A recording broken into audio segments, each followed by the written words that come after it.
What's good, Humble Bees Podcast? Today is going to be an interesting day. Thank you a lot for liking the video. Thank you for the love. I appreciate. Gives me motivation to keep posting, to keep, keep posting more videos. Um, Today, I haven't post. If I could post every day, I would. I have so many ideas. My mind gets overstimulated or overworked, overheats. My brain overheats, bro. I can't. I have so many ideas. I just been praying, and then today I'm just gonna talk about an interesting thing that happened to me, like I think on Monday. Yeah, on Monday, and then I'm gonna talk about not. I don't know if I should make this a different topic for another time, but I might jump into something else a little bit after. But like I said, thank you for liking the video. Thank you for commenting. I really appreciate that. I've been reading you guys' comments. I enjoy reading you guys' comments. And if there's anything you guys want me to talk about, then please comment down below. We can figure something out. And I know I've been posting about just really religious stuff, but my podcast is not it's not a religious podcast. So one day you might come on my my podcast and you find something else and you go 6 7. I don't know, but you know what I'm saying. Oh, you know what I'm saying. That boy's gonna be teed up. Yeah. So, anyways, I hope you guys are doing well. I hope you guys are doing well, and whatever you're going through, you're gonna go through it. You're gonna be okay. You're gonna be all right. You just gotta have faith. And what I want you to know is that you're not the only one that's going through something. One thing my friend told me was, my sucker told me I was bugged out, and when I was going through this, that, and the third, and he said, my mom's told me that if we all took all our problems, everything that we were going through, and put it in a pile, I guarantee you, you would take yours back. As just that's I'm not trying to belittle you or say what you're going through is invalid, this and the third. I just want you to know that it's nothing you can handle. It may feel like that at times, but it's nothing you can handle when you're on the right path. And yes, boom, let's get into it. Yeah. So Monday, on a Monday I went. On a Sunday I went to my boss invited me to Secret Santa get together, and then we went.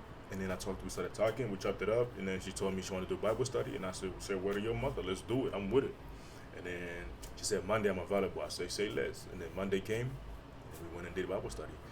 And it was beautiful being there. I,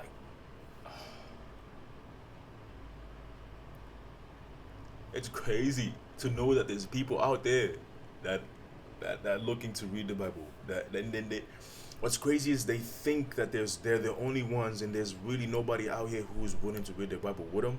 They think they're the only ones. I know, because I used to be like that.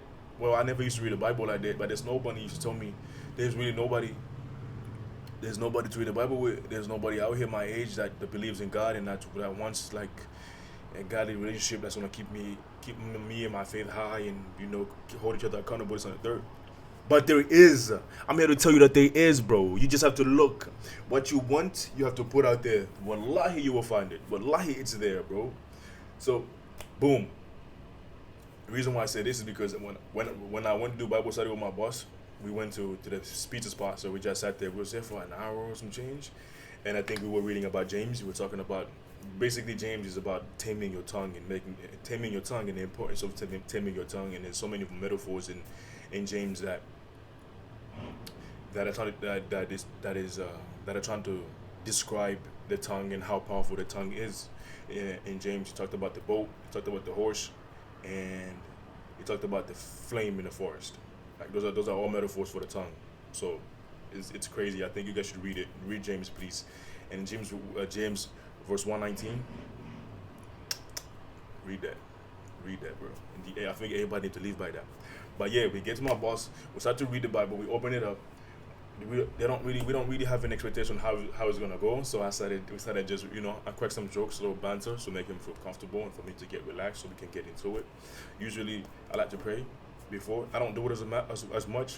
I don't pray as much before I start to read. But when I was in my car walking to the entrance where it was at, I was praying in my head for like to have a better understanding of what I'm reading, being patient, and being receptive of other people's opinions, and because we all see things from a different perspective. So that's just I prayed for that, and I didn't want to lean on my own understanding. I just wanted God to take over and just boom, and He did just that. And then we sat down, trying to figure out where to read, and then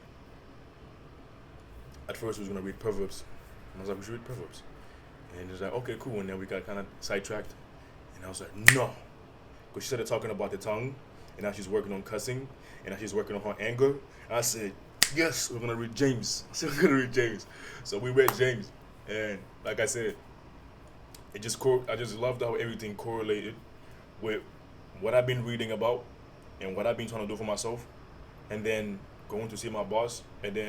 And her husband, and then them wanting to change the way they speak, because the way you speak is very powerful.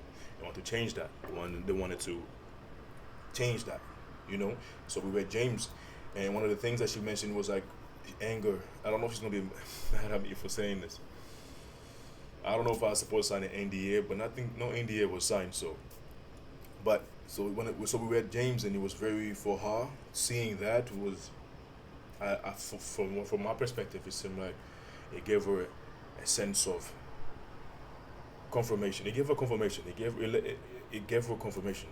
To be honest, that's what I feel like it did for her, because it gave her like a relief, And I feel like she really needed that. And it's kind of telling her like basically the Bible was saying, yeah, you will feel this way. You can feel like this, but at the end of the day, it's all about what you do when you feel like this.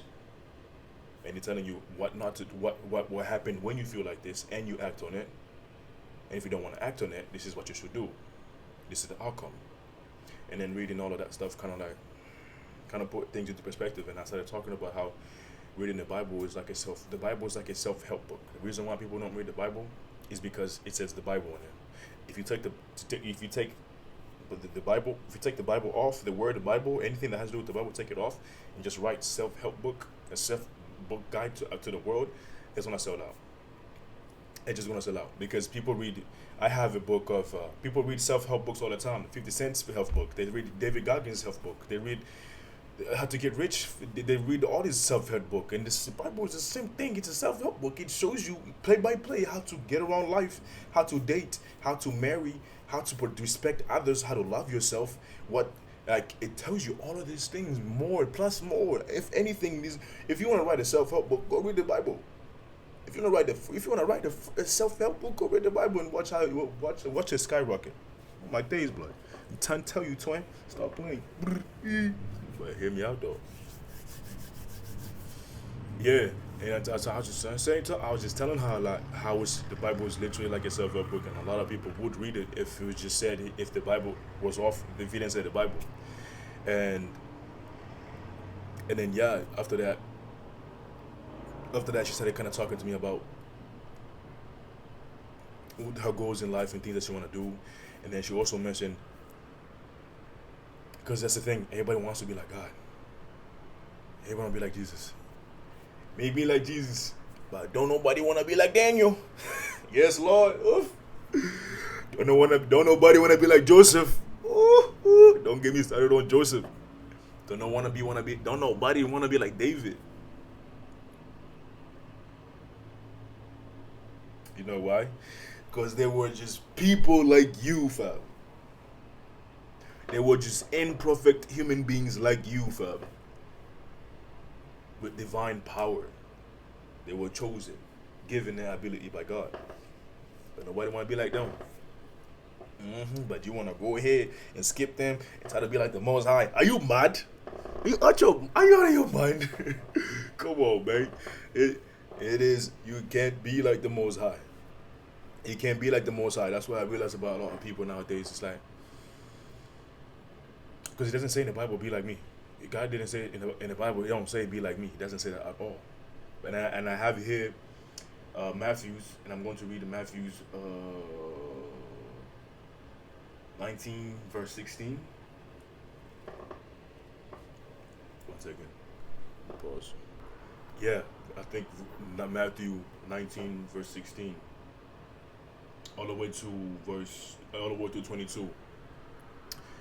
And it was the reason why I want to read this is because I want you guys to see what God asked what is asked of us to be. It is not asked of us to be like God. He doesn't nowhere say, be like me. No, no, no, no, no, no, no, no. That's why we get it mixed up, and that's why you lose yourself, because you're trying to be like God. We can't be like God, because you know why? He doesn't need me to pour into him. I can walk away from him 355 million times. It won't hurt him. It won't change his perspective on me. It won't do nothing for this man. We can all walk away from him. But and then you can come back. When you come back, he will rejoice in the same energy. He will have the same energy towards you. We can't do that.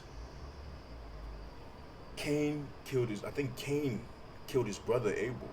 I think it might be the other way around, but Cain killed his brother Abel. I still love them.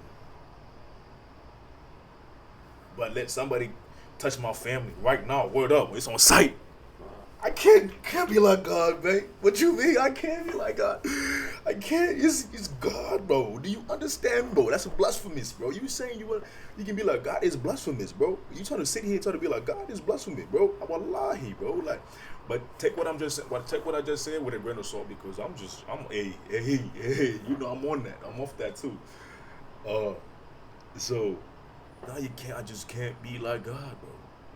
I can have his characteristics. You know how they say you know them by their fruits. I can have those qualities. I can have God-like attributes. But can I be like him, realistically speaking? No. And I'm gonna tell you why I can't be like him. 1 second. 3 reasons why I can't be like God. 3 reasons. Reason number 1, I've already mentioned these reasons in my past video, but I'm gonna do it again and give you guys the meaning. Reason number 1, the Most High is omnipresent. What does that mean? God is everywhere at all times, bro. I can't be everywhere at all times, bro. I cannot be everywhere at all times, bro. Me and you both cannot be everywhere. I know there's been times where we've wanted to be everywhere at all times, but we can't be there in all times. Like, think about it, bro. They say he is everywhere you go. And think about how many people there are. 8 point something billion people, or maybe the population has went up, but 8.7 billion people, right? And he's there with each person individually. He's there.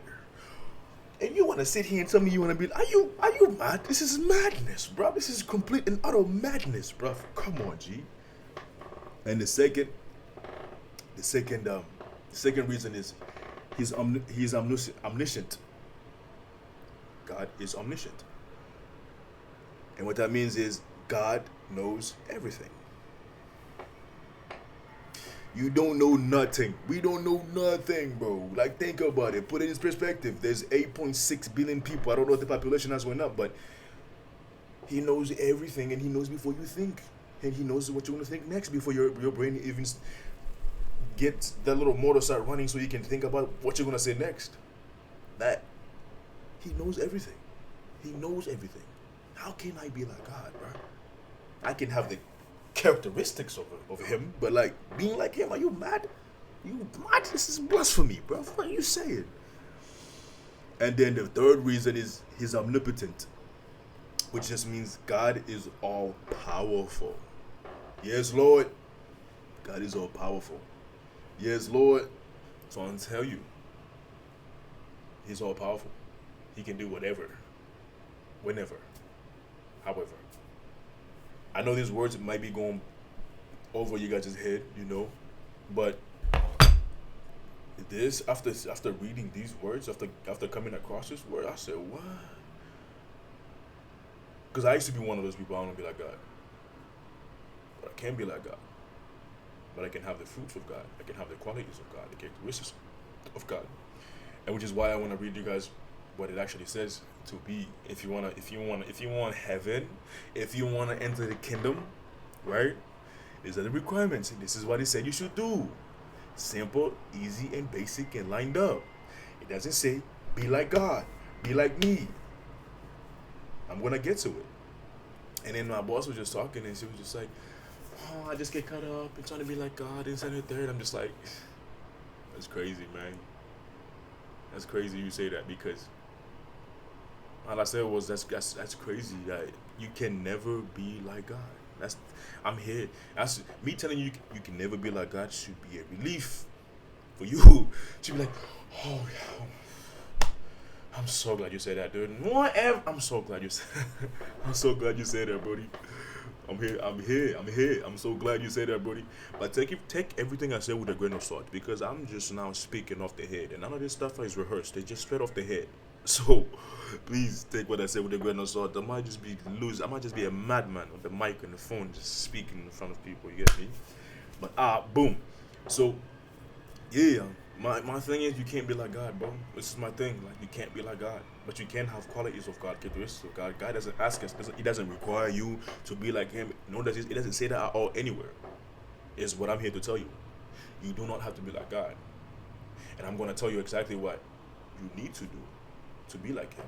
What exactly what you need to do. When you do these things, you will be like Him, and when you do these things, you will have the qualities of God.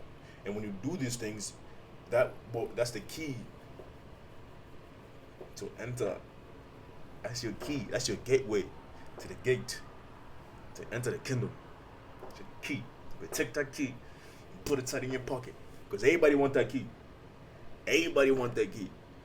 But how many of you will have access to that key? Because once I give you this information, you are held liable and accountable for whatever you choose to do after this. And that key, you better hold on to that key. Alright, hold on. Excuse my French. I'm a bit illiterate. Yeah, I didn't graduate high school. Well, I did with 2.5. No, 2.4. 2.3. Yeah, 2.3. But excuse my French. My reading might be a little bit of. Man's got a speech impediment thing, so it's like you get what I'm saying, innit? Let me put my goggles on so I can read. It's kind of hot in here. The breath, yeah. Okay, I'm blind. I can't see. Hold on. Boom. Let's read it. Oh, I got a new Bible, by the way. I went to men's group and they gave me a whole new Bible, and this is fire. I like this one because he has like reading plans, he has the map, and he has a side where I can annotate, and he has all of this stuff. Jesus consults the rich young ruler. Now behold, one came and said to him, "Good teacher, what good thing shall I do that I may have eternal life?" So God said to him, "Why do you call me good? No one is good but one, that is God. But if you want to enter into life, keep the commandments." Keep the commandments. Keep the commandments. Keep the commandments. He said to him, "Which ones?" Jesus said, "You shall not murder, you shall not commit adultery, you shall not steal, you shall not bear false witness, honor your mother and father, and you shall love your neighbors as yourself." The young man said to him, "All these I have kept from my youth. What do I still lack?" Pay close attention. Jesus said to him, "If you want to be perfect, go sell what you have and give to the poor, and you will have treasures in heaven. And come, follow me." But when the young man heard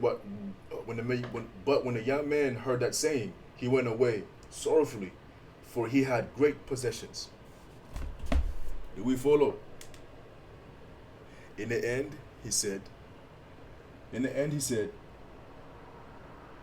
basically he told him, if you sell your possessions, give your possessions, then you will have all the treasures, everything you could ever dream of, everything you ever wanted in life. But think about it, having it for eternity. Whew, don't leave me. Why you do this? You can have that for eternity. Stop playing with him, son. And then he said, because Lisa, think about all my possessions, everything I have in this life, my bed, my car, my books, my phone, everything, all of this, everything, my account, everything is useless, bro. That's a no-brainer. I gotta sell all my possessions, and I get to have eternal life, and I gotta give back to the poor. But this is why people get mixed up. Don't give back to the poor because you want to get blessed. Don't give it back to the poor because God knows your heart. You can't play him. You can't play him. Remember the word? God is omniscient. He's omniscient. God knows everything. God knows everything before it happens. He's omniscient. So you can't play him. You can't go, I'm just gonna go give to the poor my Corvette, and yeah, I'm gonna get to heaven. And you don't have, the craziest thing is you don't have to give the craziest things. You can just give your time. You can just give your time, bro. You can just give your little hi, hey, how are you doing? People get overwhelmed and overstimulated with like thinking they gotta give like a biggest gift, the biggest house, the biggest any. No, hey, hi, how you doing? Like I said, take everything I'm saying with a grain of salt. Don't run with it and say boom, boom, boom, boom, boom. You gotta do your own research. What I'm saying is off the head. Like right now, I'm in flow state. That's off the head. Take everything I say with a grain of salt. When he says, give, give, give, you can give a high. It's free. You give kindness, free things that are free to give. Don't people always think about money, possessions, things, stuff? No, give. You possess. You've possession. When you think possession, you think about like other things from outside. Look inside. Put what you possess, the good qualities that you possess, the things that you can give. Give kindness. You can give laughter. You can share your gift. If you know how to sing, sing. If you know how to play basketball, play. If you're good at communication, go communicate. If you're a good teacher, please go teach. Give, give, give. The art of giving is not, it doesn't have to be nothing. It can be a car, but it doesn't have to be a car. If you don't have a car, you're gonna be excluded, and God is not going to exclude nobody. Give, it's free, give, give, give, give, give. Rich, if you're Elon, I expect you better give me a horse. You better give me a horse, a ranch, and 3 Cybertrucks. I'm joking. I don't care for none of that stuff, bro. Like I don't care for none of that stuff. But again, like you said, like you see here, all he talks about is following the commandments. You should not. Thou shalt not steal. Thou shalt not commit adultery. Thou shalt not bear false witness. Honor your mother and father, and you shall love your neighbors as yourself. That's literally it. And the last thing he said. And then the young man said, well, what if I've done all that stuff? And he said, then if you want to be perfect, go sell what you have and give to the poor, and you shall have treasures in heaven. And then the last thing that he said is, follow me. Don't steal. Don't commit adultery. Honor your mother and father. Don't bear false witness. Love your neighbors as yourself. And follow him. He doesn't ask you to be like him. All my days, bro. He don't ask you to be like him, bro. Oh, man. Got me tweaked out, man. Boom. We reached the end, yeah? I don't know. Now I'm coming back to my senses. Now I'm coming back to myself. I don't know. Everything I just talked about is like... I was in flow state. So... I don't know if I talked about everything I want to talk about. I don't know if I covered everything, but I just wanted to say, I hope that video helps you. If it doesn't, I hope it helps you tomorrow. Yeah, like, comment, subscribe. Like, comment, subscribe. Let me know what you guys want to see more. Whatever you're dealing with, like I said, you're okay. You're in the right spot. You're in the right path. Especially when you start to get closer to God. And one last thing I want to say is that my boss sent me a message. Basically, I sent her a message. I sent her a text. I was talking about how, because they just get to my head, and I texted her like 2 days ago. I sent her. She was talking about. I think she was worried about, like, what if I'm not doing good? What if I'm doing this? How's God going to choose me? How's God going to use me? This and that, third. And basically, I sent her a little a text message saying, God does not call on the qualified. He qualifies as a called. So, like, if you really think about it, everybody in the Bible, that's another topic for the time, but most of the people that God chose in the Bible to help him, or his 12 disciples, they were all people who weren't right in the head. They were gremlins. They were people that were doing foul, madness, cruelties beyond, is an understatement. So, and then she sent me a message just saying about how, with her life and what's been happening ever since she read the Bible, and she appreciated reading the Bible with me. And now after the Bible study, there's been a whole bunch of people that have been reaching out and have been wanting to read the Bible with her. which is a beautiful thing. I like that, and the fact that you over here fostering a new community that's going to help and uplift us, and that's what you need during these times when you're trying to get close to God, because you will be tested. When you be tested, you kind of need like a support system that will keep your head up above the water. So, yes. Anyways, thank you for watching. I'm glad that's off my chest because I'm good now. I've been wanting to do a podcast, but I've been having a lot on my mind and so many ideas, and I just pray and I hope. I'm just praying whatever God puts on my mind. The last couple of days, He's been telling me to do something else, and that's what I've been doing. Boom! You're done now. We out.